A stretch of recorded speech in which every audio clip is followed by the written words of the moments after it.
इनको तो छुपा लिया गया, आद्या माँ शक्ति ने छुपा लिया।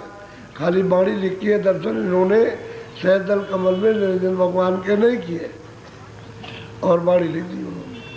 अब उनको ये आदेश मिल गया कि ये मेरे पास ना आने पाए, मेरा भेद न जाने। तो आद्या माँ शक्ति इन तीनों से बिल्कुल छुपा करके रखती है। वैसे तो ये तीनों उसी के पुत्र हैं, ब्रह्मा विष्णु महादेव। अब बताओ घर कितनी दूर है और ये सब कहाँ पड़े हुए और तुम कहाँ पड़े हो? ये किसी की समझ में आता ही नहीं, क्योंकि कोई समझाने वाला मिले तब तो समझ में आएगा। अब किसी ने देखा ही नहीं तो क्या समझाएगा। और जो संत उधर जाते जाते हैं, पहले तो उधर से आए, वो सब देखते हुए उधर से चले आए। उधर से तो कोई आने में कोई रोक टोक नहीं, जाने में तो रोक टोक है इधर से। और जो जो इधर से जाते हैं उनके लिए रोक टोक, क्योंकि वो कर्मों में फंसे रहते हैं ना, तो इसकी वजह से उनके लिए बंधन। आने वालों के लिए तो बंधन नहीं, तो सीधे चले आए। अब जब इधर लोगों को ले जाएंगे तो उनके लिए बंधन, तो दया के सहारे जाएंगे, दूसरा और कुछ नहीं। जब तक कृपा नहीं होगी, दया नहीं होगी, तब तक नहीं जा सकते कोई। और वो संतों की कृपा होगी।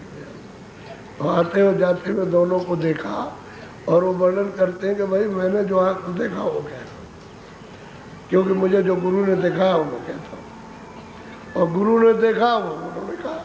बोलो। सुनते मन को ब्रह्म बखाना, ताको नाम निरंजन। कहते हैं इसी मन को, क्योंकि ये तो तीन लोक का मालिक है ना, इसी मन को ही तो ब्रह्म कहते हैं। असल में बात यह है कि यही मन कहते हैं निरंजन। ये वही बैठे हुए हैं और वही से इन्होंने एक छोटा सा कण, यानी उस चेतनता का जो कण है उस सूरत के साथ लगा दिया। और यही बताएगा करके, यही भरमाता और करता क्या। अब यही तत्व उसी में इधर से जाए और उस भंडार में मिल जाए तो उसे आनंद को तीन लोग का मालिक हो। उसकी इतनी दुर्दशा हो रही है कि घटों घटों में उसने जरा से जरा लगा दिया और घटों और वहाँ जाए भंडार में तो ये तीन लोग का मालिक सब पर हुक्म चलाता है। जति सती सन्यासी जोगी ज्ञानी सब पर उसका हुक्म। अब इसी को ब्रह्म कहते हैं। वैसे ये ब्रह्म नहीं है, लेकिन नाम किताबों में कहा है, लेकिन नाम इनका नहीं, इनका नाम ब्रह्म नहीं है। ये तो मतलब ये है कि ये तो ज्योतिष स्वरूप है, नाम इनका ही है। और ऊपर में बैठे हुए वो ब्रह्म है, वो जो त्रिकुटी में बैठे हुए ब्रह्म, उनका नाम ही ओम है। ओम ही हमेशा रहेगा, उनको कोई बदल नहीं सकता, न इनको बदल सकता है न उनको कोई बदलेगा। वो तो नाम ही उनका है। जब उधर से भेजे गए तो नाम ही है उनका, तो कैसे नाम बदल जाएगा? न रूप बदलेगा न नाम बदलेगा। अच्छा, एक दूसरे रूप बदल भी नहीं सकते। जो इनका रूप है ये रहेगा, उनका रूप वो रहेगा, बदल नहीं सकते। क्योंकि ये सब वो कारण शरीर में है, लिंग शरीर में। और ब्रह्मा विष्णु महादेव मतलब ये है कि ये इनका सूक्ष्म है और ये लिंग शरीर है ब्रह्मा विष्णु महादेव का। तो वो कारण में है, वो सूक्ष्म में, और ये लोग जो है और आप स्थूल में हो। ये पंचभौतिक शरीर स्थूल से, इसी से तो आवरण पड़ा, गंदगी आ गई तो आँख बंद हो गई। गंदगी साफ हो जाए, आँख खुल जाए, तभी तो ये सब दिखाई देंगे। अंदर की दिव्य आँख नहीं खुलेगी, है तो सबके पास, कोई एक के पास नहीं कि भाई उन्हीं लेकर के आए थे और आपके पास नहीं है। आपकी बंद है आपके पास, लेकिन आप अपनी आँख बना लीजिए, दवा डाल लीजिए, दवा ले लीजिए, जड़ी बूटी मिल जाए उस पर डालिए तो मैल कट जाएगा, आँख खुल जाएगी, साफ हो जाएगी। है सब में, वैसे पशु पंछियों में भी है, लेकिन उनको यानी इतना भार नहीं है कि मैं अभ्यास करके खोल लूँ। मनुष्य शरीर को पूरा बोध है, क्योंकि इसमें पूरा ज्ञान है। तो पांचों तत्व पूरे, इसलिए आगे पीछे का पूरा ज्ञान, इसमें साधना बनती है, उसमें साधना नहीं बनती है। उसमें उपदेश याद नहीं रहेगा, इसमें उपदेश याद रहेगा। अगर एक तत्व की कमी हो जाए मनुष्य शरीर में तो फिर ये पागल हो जाएगा। बहुत से बच्चे देखते हो कहते हैं पागल हो गए, इनको कोई सुध बनी तो एक तत्व की कमी हो गई। जब भी तत्व की तो दवा दारू दे करके फिर उस तत्व को पूरा शरीर क्यों गड़बड़ाता है कि किसी तत्व की पूरी हो गई उसको दवा दे तो पूरा हो जाएगा शरीर ठीक। अब जिनमें 3-4 तत्व हैं वो तो उनमें ज्ञान नहीं है, जिनमें 3 उनमें भी ज्ञान नहीं है, जिसमें 2 उनमें भी ज्ञान नहीं। और जो वृक्ष आदि खड़े हुए, इनमें मतलब यह है कि वो एक ही तत्व है, स्थूल जड़ तत्व है। तो मतलब यह है कि जैसे पेड़ आदि खड़े हुए जंगलों में, इनमें भी सुरते हैं, लेकिन ये अचेत है। जैसे आपके यहाँ नाखून बढ़ता है, इनको काट दीजिए तो दर्द नहीं होगा, लेकिन मतलब ये मांस के साथ जो लगा वो उसको काटेंगे तो दर्द होगा। तो ऐसे दर्दों को टाल है ये सब काट दीजिए, वहाँ आप जा ही नहीं सकते हो जहाँ तुरंत बैठी हुई है। ऐसी जगह पर इस जड़ में सूरत को रखा, और कितने दिनों तक, 1000 वर्ष तक, 2000 वर्ष तक पेड़ जंगल में खड़े रहे और उसमें सूरतें पड़ी रहती है। फिर उसके बाद वो सूख जाते हैं, फिर वो भोगने के बाद तब निकल के आती है। तो यही सूरतें उसमें चली गई, यही सूरतें 4 खानों में गई, यही सूरतें नरकों में गई। सूरतें कोई दूसरी थोड़ी है, जो उधर से भेजी गई उन्हीं में से है। अब इसी में मनुष्य शरीर है, कितनी सूरतें 4 खानों में चली जाएंगी। तो तुम कहोगे नहीं ये तो अलग है, पशु है, पंछी है। पशु पंछी नहीं, सूरत वही है। सूरत दूसरी जीवात्मा दूसरी नहीं है, वही है। और जितनी भूख प्यास लगती है आपको, उतनी दर्द होता है, उतने होता दर्द, उसमें कोई कमी नहीं। लेकिन वो कह नहीं सकते, आप कह देते बस। ये बोलो, ये ही निरंजन ज्योति कहाई, ब्रह्मा विष्णु शिव सुत हेता।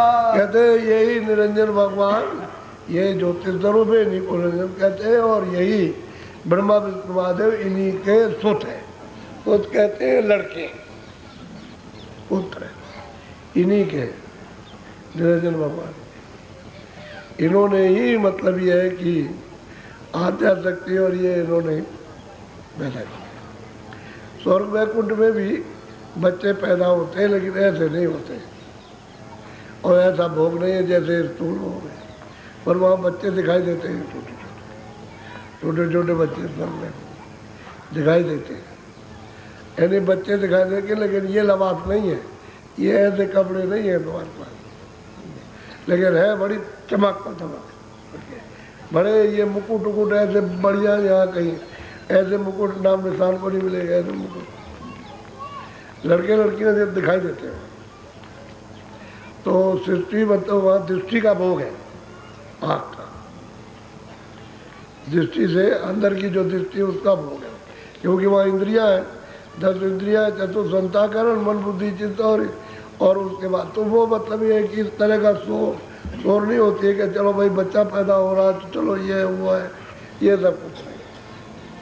वहाँ सृष्टि लिंग सृष्टि है, इस तरह की वहाँ क्रिया नहीं है जो स्थूल क्रिया है।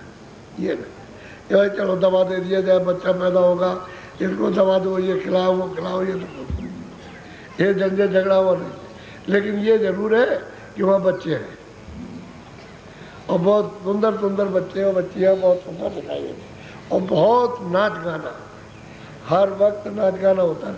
उस नाच गाने को सोच लो, तुम तो यहाँ नाच गाना देखने जाते तो उसी को नहीं छोड़ते, अरे भाई चलो घर, कह लगे अरे भाई देख तो लेने दे, तो इसी को नहीं छोड़ते हो। और वो अगर तुमको दिखाई दे जाए तो तुम छोड़ दोगे। तो ऐसे नाच गाने हर वक्त होते रहते, यानी ये नहीं कि मतलब वो बंद हो जाए, बंद नहीं होता, हमेशा 24 घंटे होते ही रहते हैं ऐसा। तो वैसे ये है कि सुंदर रोकने के लिए बड़ी सुंदर सृष्टि बनाई जगह जगह, कि ताकि साधक यानी जीव उधर जा न सके, इतना रखा। अब ये छोटी छोटी चीज़ें पा करके तो अब यहीं से नहीं जाती, इसी मूल से वो इसी उन्हें कहा जाता है छोड़ दो छोड़ दो छोड़ दो, नहीं छोड़ते। तो वो तो जब देखोगे वो तो आनंद, तो उसको कैसे छोड़ दोगे। अब वो जो कहते हैं समर्पण हो जाओ, अब उनमें मतलब है कि उनके हो गए तो उसको ले जाएंगे, कि वो जो कहेंगे वही करेंगे, फिर वो महात्मा ले जाते। तो इन्होंने जो देखा लखा, अपनी आप से देखा, वो वहाँ जाके देखा, कोई ऐसा थोड़ी कि वो ऐसे ही कह रहे पढ़ के कुछ देख रहे हैं।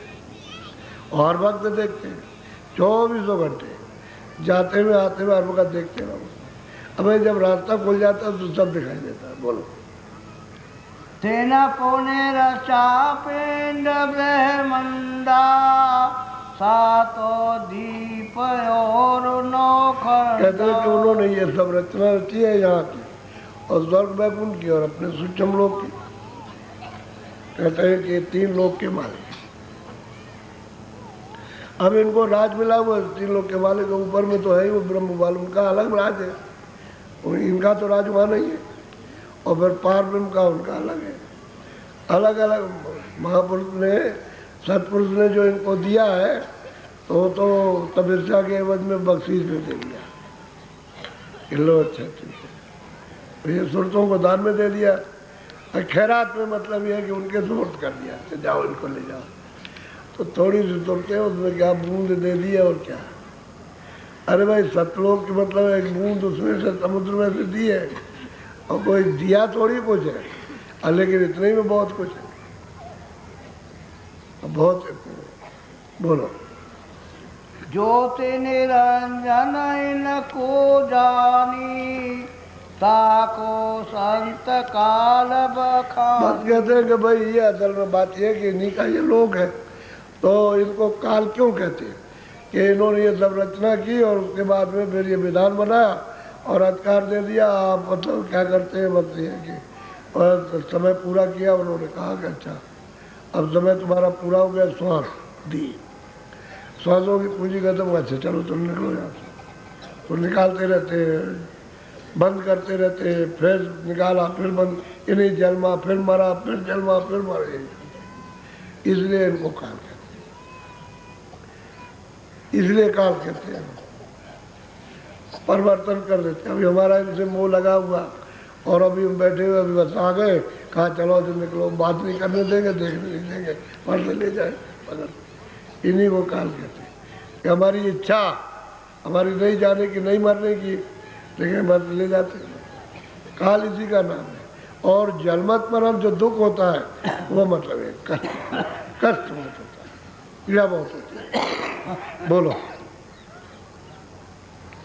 यह जम काल जाल जग डारा जो धीवर मछ। अब वो प्रमाण देते हैं को स्वामी जी महाराज के भाई ये उन्होंने अपना ये विस्तार किया, जाल बिछाया और कहते हैं कि भाई मछली से पकड़ने धीमर जाता है तो क्या करता है कि उसमें कांटे में लाठा लगाता है और कांटे को फेंक देता है, तो लाते का मुंह ऐसा रहता है, इधर तो जाएगा इधर रहेगा, और जब उसको लील लेगी लाते के दांत में तो फिर उल्टा हो जाता है, फिर वो जिगर में ऐसे छिप जाएगा।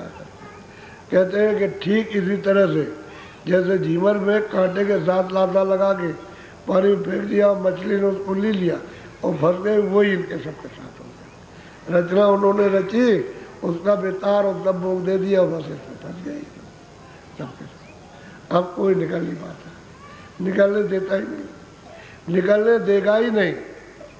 कौन निकल पाएगा? महात्मा कोई मिलते तो नहीं है, महात्मा मिले तब, और संत मिले तभी कुछ हो सकता हो। और संतों की खोज तलाश किसी को है नहीं, कोई जानता नहीं कि भाई ऐसे अचानक में मिल जाओ तो बात अलग है, लेकिन वैसे खोज नहीं करते। बोलो। दस अवतार निरंजन का। अब वो गोस्वामी जी महाराज कहते हैं कि मैंने तो खड़े होके देखा अपनी आंख से कि 10 अवतार इन्हीं के, ऊपर के नहीं, 10 अवतार इन्हीं के निरंजन भगवान से, इन्हीं के नीचे से भेजे हुए। तो बताओ वो देख करके कह रहे, और आप मतलब ये कहते हो कि ये है वो है, क्या ये?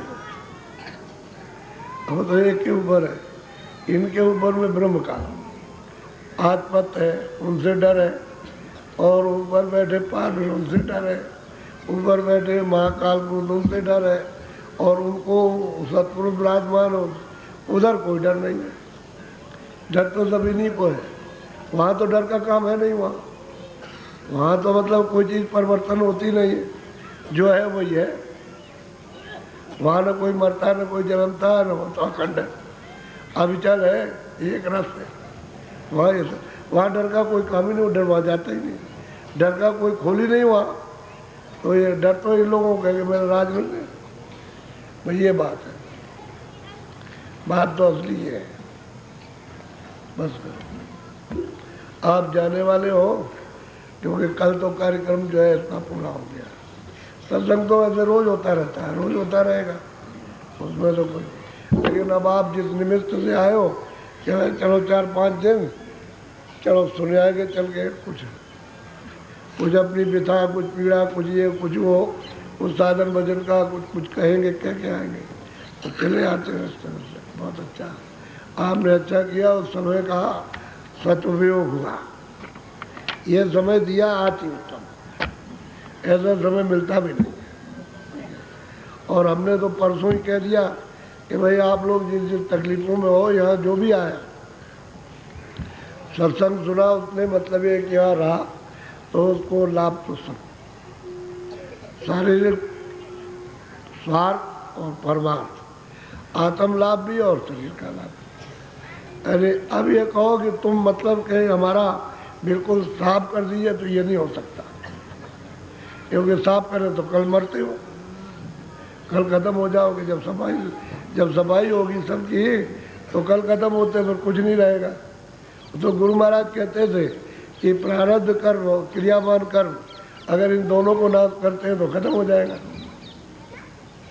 तो जब आप प्रारब्ध जब मिली है, उसके साथ में भोग मिला है आपको, यानी स्वास्थ्य के ऊपर में वो जो तकलीफ है वो आपको मिली है, कहीं तकलीफ, कहीं ये, कहीं तकलीफ, कहीं सुख, कहीं भी तकलीफ, कहीं आराम, वो जो आपने किया उसके साथ अगर उसको खत्म किया जाए तो खत्म हो जाएगा, आदमी पूरा जाता है, शरीर ही बदल देगा, रहेगा ही नहीं शरीर।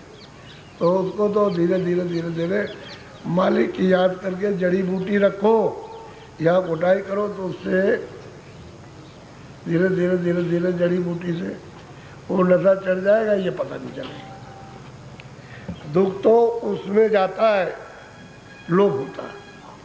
जैसे तकलीफ है, शरीर में बहुत पीड़ा हो रही, उसने एक इंजेक्शन मार दिया, तो अब पूछा कि आप, कह लगे अब तो दर्द नहीं हो रहा, तो दर्द कहीं गया थोड़ी है, लेकिन वो इंजेक्शन जो लग गया ना उसका, उसकी वजह से उसे पता नहीं चलता है। जब उसका नशा उतर जाएगा तो फिर उसके बाद दर्द होने लगेगा, तो यही है।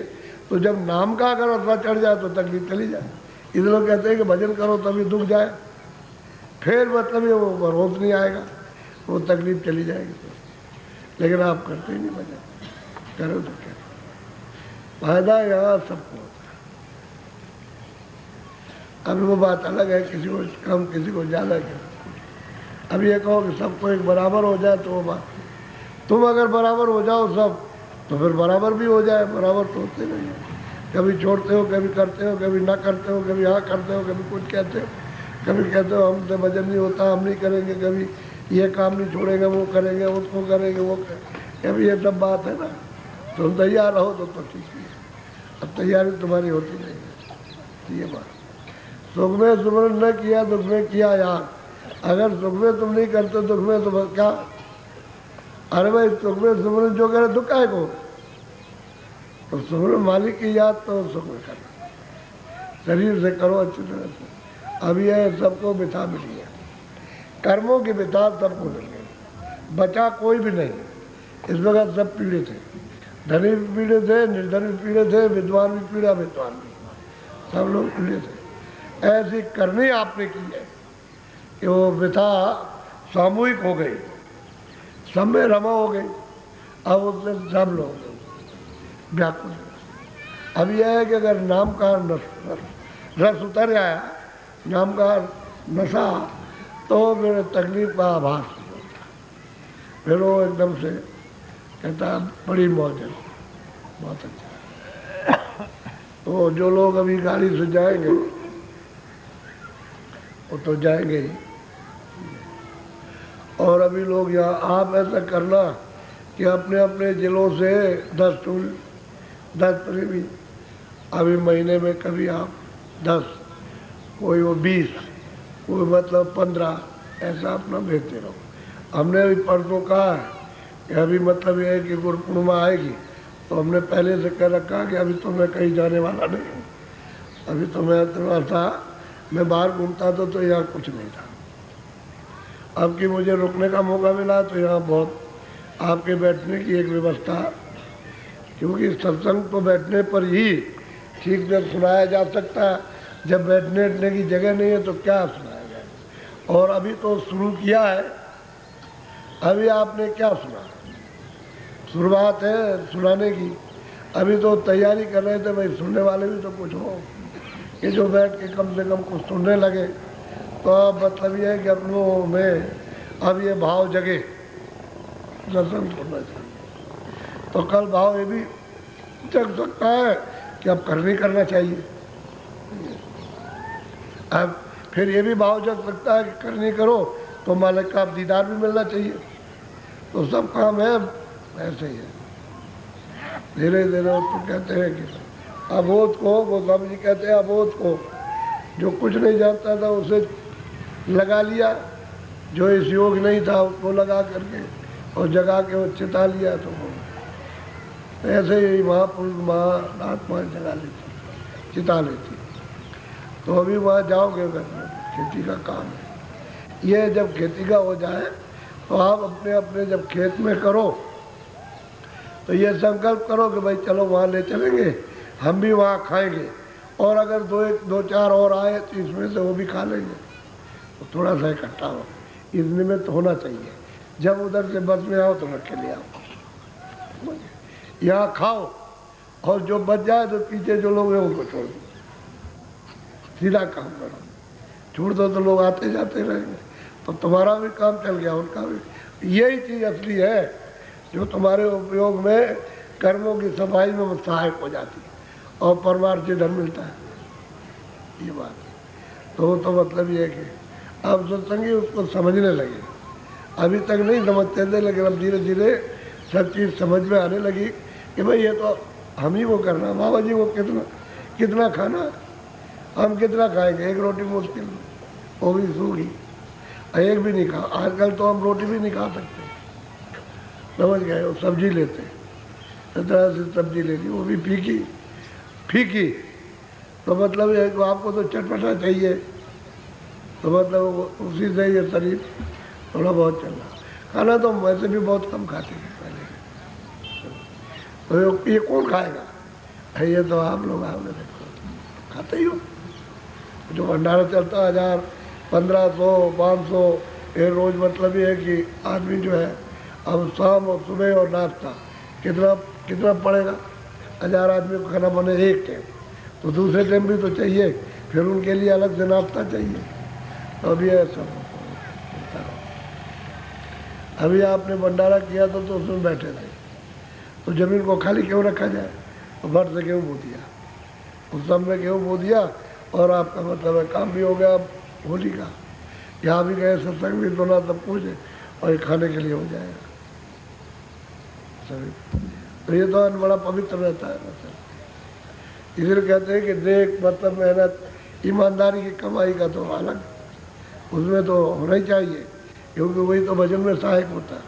और चोर की कमाई खाओगे ना, बेईमान की, तो फिर मतलब भजन में भंग बिगड़ पड़ जाएगा। तो इस तरह से कमाई अच्छी होगी।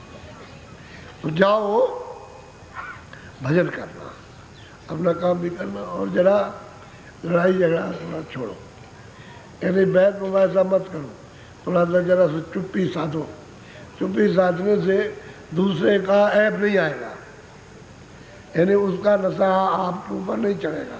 चुप्पी साध जाओगे और वो समझेगा कि मतलब ये है कि तो बेवकूफ़ है, तो आपको थोड़ी देर बेवकूफ़ समझेगा, लेकिन फिर वो कहेगा कि भाई हम ही बेवकूफ़ है, वो तो कुछ नहीं बोलता, हम वैसे ही बोलते रह गए। हम गए दुनिया हमको बेवकूफ़ कहने लगी कि अजीब गरीब आदमी हो, तुम उसको बोलते हो और वो कुछ नहीं कहता है, तुम ही बेवकूफ़ हो, तो दुनिया ही बेवकूफ़ कहेगी। तो चुप्पी साधना भगवान भजन के लिए अच्छा है। उसमें दूसरे की मतलब ये है कि अपराध आपके ऊपर नहीं आते, वो नहीं, और दूसरे की चीज़ पकड़ लो तो उसका अपराध आएगा, फिर वो भी आपको भोगना है। क्यों ऐसी जिल्लत में मुसीबत में पड़ो, चुप्पी साध जाओ, और जो कुछ होगा वो मालिक देगा। ऐसा क्यों नहीं सोचते हो कि हम भाई मेहनत करते हैं, जो कुछ होगा हमारे बाल बच्चों को हमको तो मिल जाएगा। ऐसा विश्वास करोगे निश्चित है, उसमें इधर उधर टलता बलता नहीं है, निश्चित मिलता है। और जब तुम विश्वास में कमी कर देते हो, शंका आती है, तो बस वही गड़बड़ी हो जाती है, वही गड़बड़ी। बोलो जय गुरुदेव, जय गुरुदेव। अभी तो बहुत से लोग तो अभी रहेंगे, रह जाएंगे, क्योंकि कोई कल जाएगा, कोई परसों जाएगा, ये तो हमेशा ही चलता है। लेकिन ये है कि कल समाप्ति हो गई, कुछ आज जाएंगे, कुछ कल जाएंगे, ऐसे तो पीछे से जाते रहते। किसी का टिकट है, किसी का कुछ है, मतलब किसी की बस आने वाली है कि बस छोड़ के चली गई, आ जाएगी तो बस वाले रह जाते हैं। इस तरह से होता रहता है, जाते रहते हैं। और जब पीछे वालों को सेवा मिल जाती है, अब इतनी अगर लगाया जाए तो इतने लोग कहाँ जाएंगे सेवा में? अच्छा, सेवा तो थोड़ी लोग करेंगे ना, सब तो नहीं कर सकते, जगह चाहिए उसके लिए, इसलिए थोड़े लोगों को मौका मिल जाता है। तो जब टोली बेचते रहोगे 5 की 10 की, तो सबको मतलब मिलने लगा, फिर वो पहुंच जाओ, फिर और प्रेमी जन चले गए, 4 दिन 10 दिन रहे, फिर अपने बस चले गए, फिर आ गए। इस तरह से सेवा कार्य भी होता है, सत्संग भी आपको मिलता रहेगा, सत्संग भी मिलेगा, सेवा भी मिलेगा, भजन भी करते रहोगे, सब काम बनता रहता है। ये बात है। अच्छा, कुछ दिन और रुक जाते हैं तो फिर कहते हैं हमारी इच्छा खत्म हो गई, अभी नहीं जाएंगे, हम जरा देर में जाएंगे, तो वो देर में करते रहते हैं। अब बहुत से लोग बहुत दिन से कर रहे हैं सेवा, कह लगे अभी नहीं जाएंगे, जब होली का कार्यक्रम हो जाएगा उसके बाद देखा जाएगा, तो सेवा कर रहे हैं। ये पहाड़ों वहाड़ों से बहुत से आए हुए हैं, इधर गुजरात की तरफ, औरंगाबाद से, उधर रांची की तरफ पहाड़ों से, तो ये रुके रह गए। अब कल कहा उन्होंने कि हम जाएंगे तो चले जाओ, फिर उसके बाद जाएंगे वहाँ और 2 4 5 10 को फिर ले आए, कहेंगे हमारी इच्छा ही नहीं हुई, वहाँ फिर आ जाते हैं। तो ऐसा होता है, जब उनको सत्संग को समझ आ जाती है तो सब ऐसा ही है। थोड़ा सा विचार रखना, उसके बाद दर्शन करते रहो, इसको ध्यान रखो। बोलो जय गुरुदेव। अच्छा, जरा सा भजन में बैठ जाओ, बैठो, थोड़ा सा बैठ जाओ भजन पर। जो जाने वाले हैं जल्दी में वो तो लेन में बैठ जाएंगे, जो नहीं जाएंगे वो सब अलग हो जाएंगे, वो बैठेंगे नहीं। हम जितनी बात कहा करें उतना ध्यान रखा करो कि जो जाने वाले अभी हैं वो तो बैठ जाए, तो मैं उनसे मिल लूँगा, और आप लोग बीच में बैठो, नहीं तो समय बता उनको बेचारों को देर लगती और वो मतलब रह जाते हैं और तुम बीच में चले जाते हैं। इसलिए आपको नहीं जाना तो आप अलग जाओ, और जो जाने वाले बैठ जाएंगे।